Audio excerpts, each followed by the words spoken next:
listeners. Welcome to the Music Festivals podcast. This is the show that helps you get to know music festivals, festival venues, and campgrounds before you go. I'm your host, Neighbor Nate, and I'm glad you're in the neighborhood.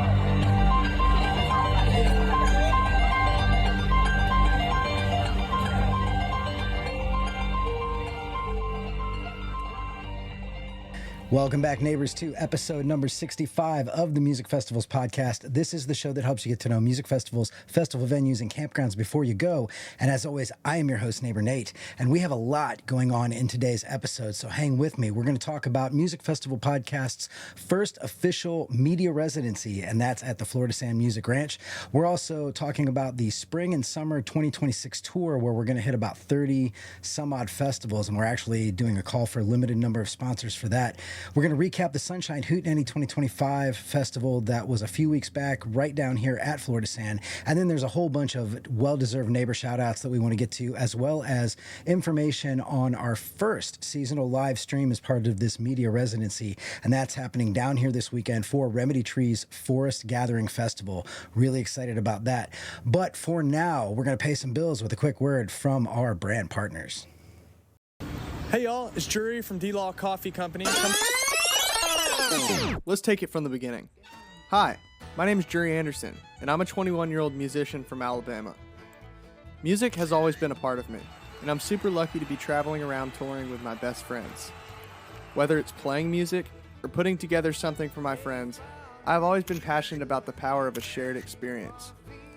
As some of you know, touring around the country involves a lot, and to me, good coffee is essential to staying fueled while on the road. After consulting with friends in the business, I decided to give it a go. My goal is simple: get coffee to people all over who need it the most. So whether you play music, love music, or your passion lies somewhere else, DLaw Coffee is here for you. Fuel the music. Am I here banding or stand 'cause I'm alone? So I have been teasing this in shorts as I've been making my way down here, but this is my new front yard. I'm going to let you just take this in for a second, because this is what the Florida Sand Music Ranch looks like in between festivals when nobody's here other than Angus and I and a few folks that live on the ranch to help take care of the place. You know, just a few weeks back, we were here for the Hootenanny. Well, now Angus and I are going to stay here for a while, and that's because of a media-focused residency that we've been able to work out with the ranch. So huge shout out to them for allowing us to do this. So a handful of people, Red Rocks Amphitheater partners with outlets like Jam Base and Relics, and they do seasonal coverage. The Brooklyn Bowl regularly brings a bunch of media teams and the Relics channel for multi-month production runs. The Caverns did this way back with PBS and the Bluegrass Underground. That was actually a residency, not just at their current property, but at the property before that. If you ever check out Todd Mayo's book, The Caveman Chronicles, it's a really interesting story about how that started. But NPR's Tiny Desk is even considered a residency, and that'll come into play a little bit later. I think you're going to enjoy that, or we're going to get sued, one of the two. But there's a lot of people that have done this, but we're the only people that are doing this at a music festival venue, and that's going to be the plan. So we're going to be here at the Florida Sand Music Ranch in Brooksville for about 5 months, living here from December through April 2026. And that's going to include coverage of about 10 festivals during our stay. And that's going to be everything from live stream to documentary to recap episodes. But we are right here on site where the festivals are happening, with gear set up and cables run. It's going to be amazing. It's going to give us a chance to really up the quality game and get everything configured and ready to go. We're also going to do a long-form documentary on the McLean Foundation. So this is the nonprofit that operates this venue, and it's such an interesting model for how social entrepreneurship can work around music, right? So we're going to get into that. That's going to be a lot of fun discovering all that. If you're not familiar with McLean, he was a singer-songwriter who is widely recognized in this area as the father of Florida folk music. I mean, to the tunes of hundreds and hundreds of songs are attributed to him. So it's going to be really fun discovering all of that information and the history and everything else. We want to take you on that ride with us. We're going to be producing daily short-form content that captures the festivals, as well as all the other stuff that goes on at the campground behind the scenes in between festivals, from how they take care of it to, you know, down here, we just saw the tractor going around yesterday raking the roads because there's so much sand down here. You have to rake them. There's not paved. So little things like that. And then we're also going to do some stuff, you know, again, I'm full-time RV now. So there's a whole thing of living in an RV for the first time. And later today, I'm going to get some footage of this. I have to go run like my septic hose across the street and then turn on this thing called a macerator to basically, it's going to be a sewer endeavor, but we're going to put video on it because it'll be cool. But as far as I can tell, we're the first festival-focused podcast to ever do a media residency like this. So again, hats off to the Florida Sand Music Ranch and the Will McLean Foundation and all of the folks involved with that, specifically Turner Moore from Sunshine Hootenanny has been an advocate for us, and Jeff and Tammy and Jason and all the people down at the ranch that have welcomed us into the community down here. It's amazing. Once we wrap that up, then we're going to be going on tour. So May through November 2026, we're going to cover about 20 to 30 different festivals across the United States. That's going to be big and small. We actually just got in talks with a few today, and we've already got a lot of people that are very interested in having us come and do our thing. But with that, we're going to be doing more live stream performances as well as the on-site interviews in the media studio. If you went back and watched anything from Florida Sand and Sunshine Hootenanny, that was really the format we're going for. Arguably a lot of bugs to work out in that, but so far so good. That's what we're going to try to bring you, is that type of coverage for music festivals. We're going to be doing festival recap episodes, festival documentary films, and then daily highlight reels and shorts, and then this neat little thing that we're calling Tiny Fest concerts, and that features small and private performances from some of your favorite bands, sometimes at an acoustic level in the tent, late night hours. I know we're talking with Shane at Whippersnap about making that an official part of the festival, so very, very exciting stuff. We're actually going to go see Shane's band Minim tonight. They've played at a lot of the festivals down here, so super excited to go see those guys and get this going.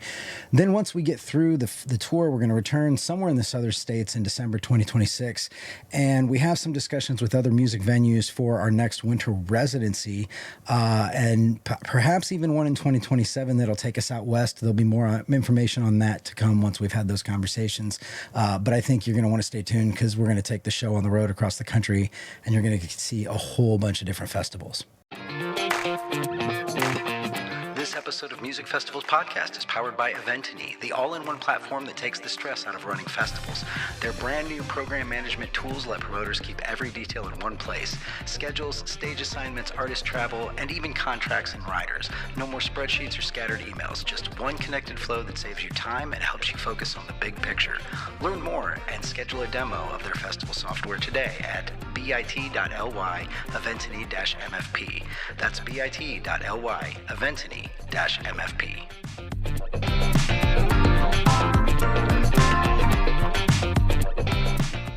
Back to Sunshine Hootenanny 2025. This was the second year of this festival, and it had a crazy strong lineup. It really is, for a late season festival, and the weather down in Florida is beautiful for this. It was just jam-packed. So Eggy was the opening act. I don't remember what day it was. I think it was Thursday. But they played a hell of a performance. We got to interview those guys in the tent, and that'll be up online. It's up online in the live stream now, but we'll be cutting the full interview as well.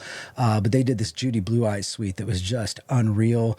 We saw bands like Mountain Grass Unit, interviewed them, Daniel Donato's Cosmic Country, the Moonstone Riders. They also did a Tiny Fest concert for us, Dandy Lush, Ship of Fools, an incredible Grateful Dead cover band, and they have a lot of those down in the Florida area. We got to talk with Jessica Jones and see her play with the Jessica Jones Project. Super cool. And that interview, I can't wait to get that out for you guys, because just really interesting conversation on how musicians collaborate and what that kind of looks like. Face the Fence is a super promising local band that we interviewed, and I think they're going somewhere. Their lead singer is this young guy who really just has some chops and great stage presence. They're going to be doing really well. And then finally had a chance to see the Terrapin Famole band, Famole as in M-O-E, because they were joined by Al Shiner and Vinny Amico from Mo, and we actually got to sit down and have a great talk with Vinny before he went on stage, so we're going to have all those up here soon. But all in all, it was an amazing all-around festival with great lighting, particularly around the silent disco piece of it that was at the smaller pavilion. Just a really cool environment with a lot of fire spinners and flow artists, but really just a great festival and a great way to end the major season in 2025. So shout out to Turner Moore and Jillian Grant for their team for organizing the wonderful next version, the second year of Sunshine Hootenanny.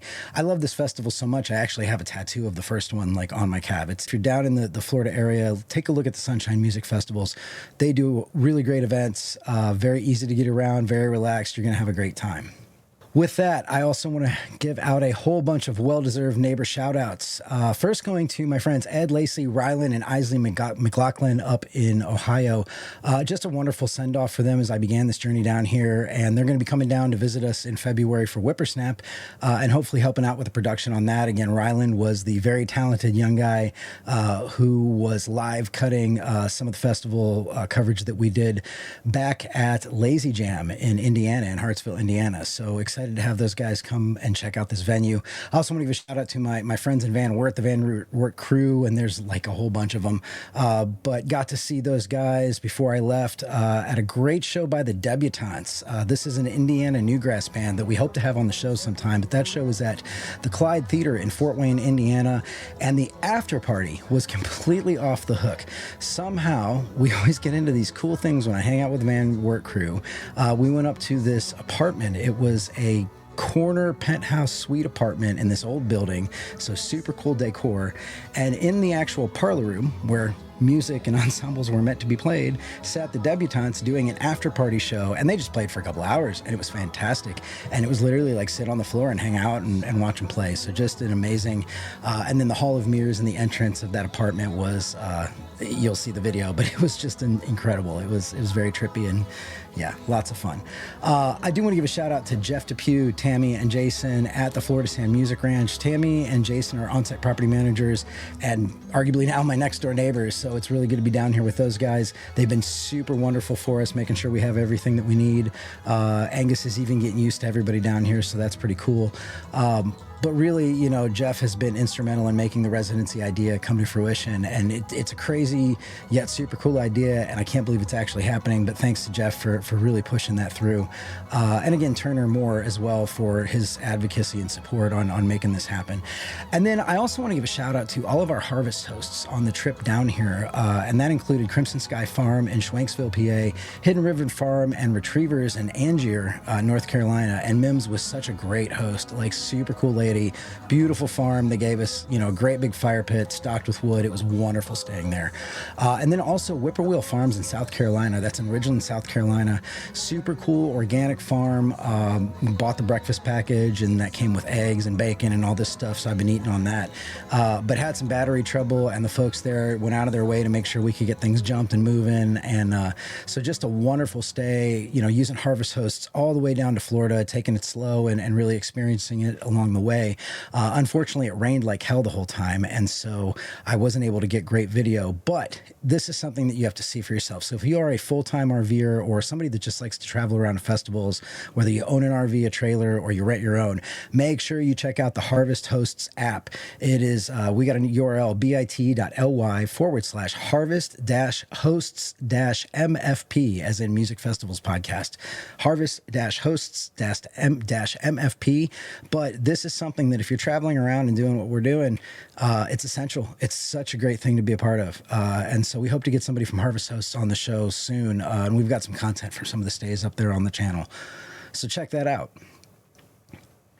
And wrapping things up for this week, Remedy Tree is having the Gathering, the Forest Gathering Festival this weekend down here at the ranch, and this is going to be our first live stream of that. So they are a bluegrass and Americana band from St. Augustine, Florida, and they formed in 2015 by Gabriel, and I'm going to butcher this, I think it's Ace Vito. Don't know these guys yet, but Gabriel's a guitar player, fiddler, and lead vocals, and then his wife Abigail is bass and guitar, and then they later added Nathan Beaumont on banjo and a bunch of others who shaped their full sound. And this weekend, they're adding friend of this show, as well as one of the top fiddlers on stage today, Jason Carter. We got to see Jason Carter and Michael Cleveland back at the Watermelon Pickers Festival a few months back. So very excited to see that show. I was listening to Remedy Tree for the first time today. They're incredible. They really are an incredible band. Very tight, really interesting, like way they're weaving their songs together. So I'm excited as hell to see this. These guys were featured as the IBMA Ramble Showcase Artist in 2023, and then they signed with Mountain Fever Records in 2024 and have just released their full-length new album, Beyond What I Can See. So that's the first release on that new label, and that was in September of this year. So check it out. It's 10 tracks. It's on Spotify. I'm really enjoying it, and I'm incredibly excited to see these guys play this weekend, along with the few of the other bands that are going to be here, and to be joined by Jason Carter, because he's just incredible. So definitely check them out. They are worth looking up on Spotify. And if you are in the area, come and check out the festival as well, Florida Sand Music Ranch. Again, it is the Remedy Trees Forest Gathering Festival. It's happening this weekend at Florida Sand. That is all we have for this week, neighbors. Make sure to check out this weekend's live stream, again, starting tomorrow. And then we're going to have a recap episode on the Remedy Trees Forest Gathering Festival, and that'll drop next Friday. So stay tuned for all of that. While you're there, visit musicfestivalspodcast.com and make sure to subscribe to the neighborhood email list. This is going to give you live stream announcements for 2026 and beyond, festival news, recaps, and happenings. There's going to be more festival documentaries coming, including the documentary on the Will McLean Foundation, which is going to be super exciting. We'll have some offers from our partners. Again, we're doing a big call for very select brand partners going into 2026 because we think that this annual trip and campaign is going to be really valuable. We want to make sure that it's brands that we're working with that absolutely align with what you want as the audience, as the reader, as the watcher, listener, whatever way you're consuming the content. So stay tuned for offers from those partners. And then again, in 2026, we really want to start to have some subscriber VIP events, like exclusive events for Music Festival podcast subscribers so that we can get to meet you face to face. If you are listening to the audio podcast of this show, thank you very much. Please go ahead and rate the show on Spotify or Apple, and then head directly over to YouTube to subscribe there and make sure you get all of the videos, including the festival documentaries. You want to hit that little bell button while you're there to get all of the notifications because there's going to be a lot coming up. Join the conversation with your neighbors in the comments there or on the Music Festivals Podcast Facebook page, or you can find me on Instagram at NeighborNateFests or at Nate Riggs, which is my God-given name. At Neighbor Nate is my festival-given name. There you go. But that is all we have before we wrap up. Big thanks to Eventeny and DLaw Coffee for supporting Music Festivals podcast. Both of those brands are early on, and we really appreciate all of that. And a big healthy shout out to the Florida Sand Music Ranch for allowing us to be in residency here and experience the true behind the scenes experiences and sights and sounds of the venue so that we can share it with you. But as always, I am your host, Neighbor Nate, and I hope to be your neighbor at a festival very soon. Maybe you'll come down this weekend and be our neighbors at the Florida Sand Music Ranch.